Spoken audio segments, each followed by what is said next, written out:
Oh, hello there. You just caught me in the middle of drooling at the LEGO Star Wars demo. My name is Owen Adams, and this is Britpinions.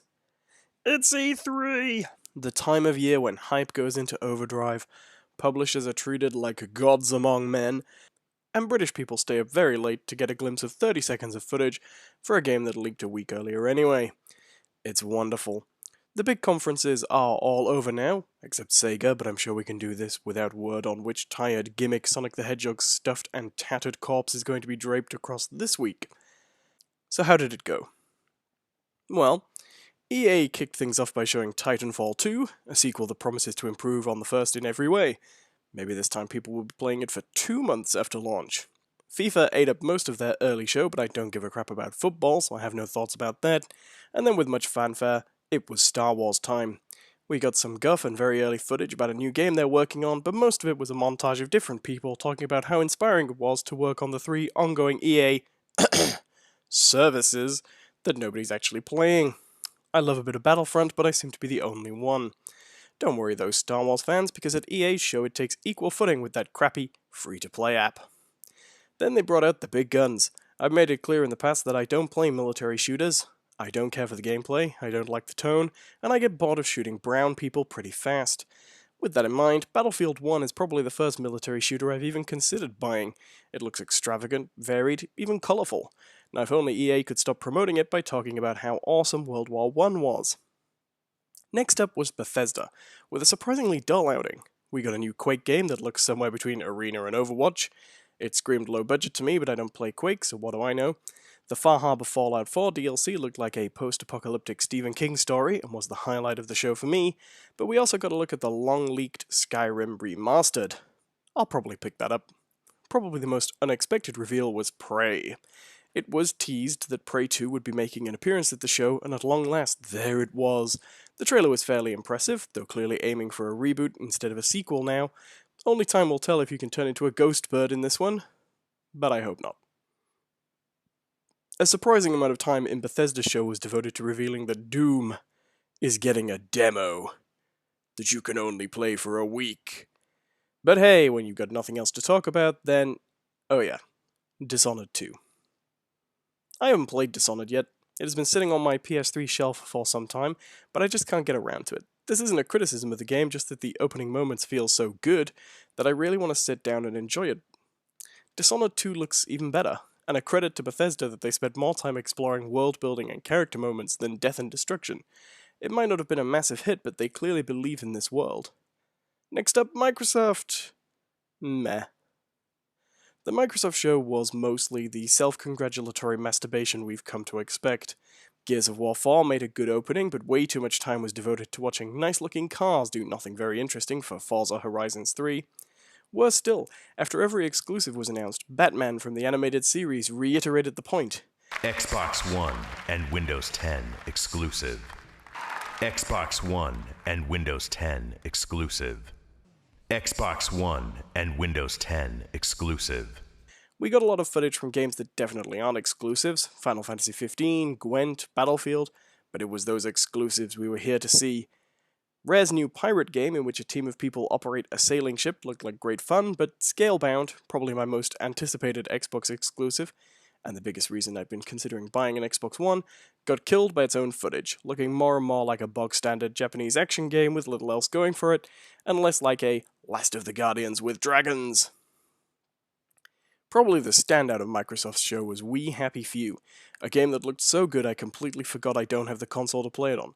Looking like a mix between Bioshock Infinite, Haze, and the 80s Doctor Who serial, The Happiness Patrol, We Happy Few was a captivating and disturbing trailer for a first-person game that looked as bright and colourful as it was horrific. Then it began. Marines with high-tech guns, beautiful cutscenes, plasma weapons, and Covenant troops, Microsoft's flagship Xbox franchise returning, and it could only mean... oh no, it's Halo Wars. Yes, the game that sold so bad it got the people who made Age of Empires shit-canned is getting a sequel. Don't worry, I'm sure this means we're getting a sequel to Colonial Marines next. Probably the highlight of Microsoft's show was the news that the Xbox One is so crap it's getting replaced twice in the next year. First by the Xbox One S, a slim model that has 4K output and HDR, as if people are going to run out and buy a new one for that. That joy didn't last long though, because Project Scorpio is coming too, which actually has more powerful hardware and something to do with better pixels. This technically means the Wii U is going to have a longer life than the Xbox One. No. Really. Ubisoft! I love Ubisoft games. I know, the company's a hot mess and their anti-consumer practices are the worst, but honestly, I love me some Assassin's Creed, and Rayman Origins is still my favourite co-op game in the world. I was pretty excited for this show, but then I remembered the other side of Ubisoft. Tom fucking Clancy. After a bit of brief fluff about Just Dance 2017, Ubisoft got hyped up for the new Ghost Recon. I have never played a Ghost Recon game and was vaguely interested in their setup of the entire nation of Colombia taken over by a drug cartel. I'm sure the people of Colombia weren't as interested, but hey, they're in Colombia and we don't have to listen to them. What followed was a lengthy gameplay video featuring a troupe of insufferable voice actors being paid to pretend they're normal people playing the game. It would have been an interesting effect if normal people talked like they were actually in the game's world and had an encyclopedic content of its lore, but no. The gameplay was a snooze, so I tuned out until South Park came along. I quite like the Stick of Truth. Yeah, South Park's best days are behind it, but I've always had a soft spot for the Let's Pretend episodes. Both games capture the show pretty well, and I'm looking forward to playing it, but the lengthy skewering of Marvel's Cinematic Universe plans was probably the highlight of Ubisoft's show.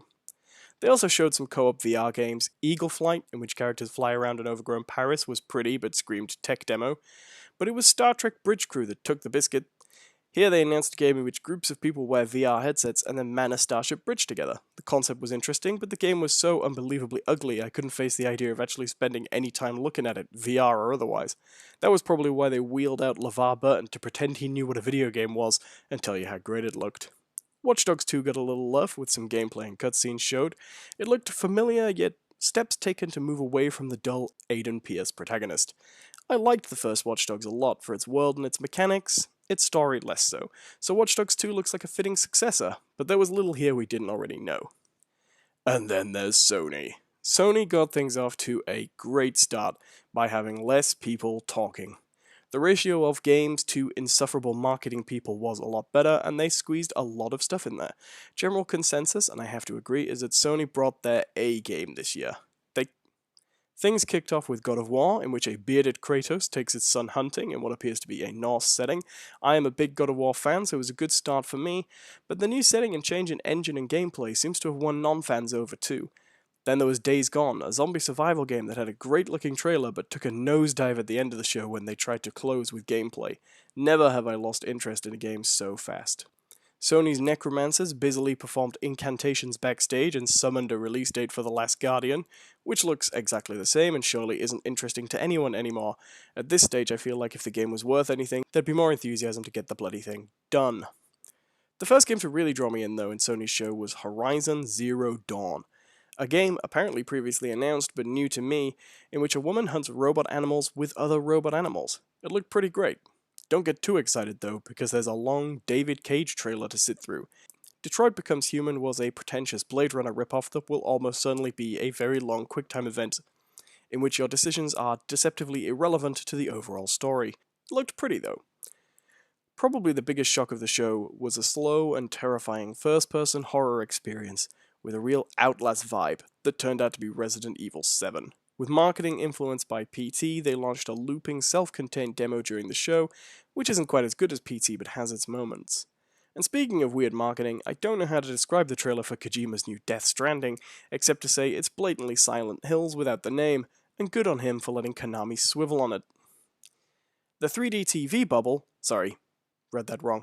The VR bubble was inflated with some more teases for a VR X-Wing mode in Battlefront, and a special Batman Arkham game. No animated series voiceover here though. Later we also got a tease for a rebooted Crash Bandicoot, a demo for LEGO Star Wars The Force Awakens went live, and I even got excited for Call of Duty Infinite Warfare. That's a new feeling for me. But the biggest reveal of the show for me was, of course, Spider-Man. Before, there was a rumor we'd be getting a Spider-Man game made by Sucker Punch, creators of Infamous. It turned out to be half true, as we revealed a PS4 exclusive Spider-Man game made by Insomniac, creators of Ratchet & Clank and Resistance. We didn't get a lot of gameplay footage, but we saw a sweet new Spider-Man costume and a look evocative of his appearance in Spider-Man Civil War. I'm a sucker for a Spider-Man game, so this is big news for me. Lastly, there's Nintendo. A day-long stream in which they showed a short trailer for the new Legend of Zelda, gave a piss-poor explanation for not including a female Link, and then spent an exhaustingly long time talking about Pokemon Sun and Moon in a desperate attempt to convince us it's not going to be exactly the same as the last 10 Pokemon games. They then handed over to Zelda gameplay footage for the rest of the day, and much over-analysis was had by all. I love a Zelda game though, and this looks like it's the first in years to try and change up the gameplay. I don't know if it's going to be an improvement, but right now it is looking beautiful. And that's about it. The hype train is entering Backlash Station, so let's go fill up our bile tanks and kill time until these things start to release. I am Owen Adams, and those were my very special E3 Britpinions.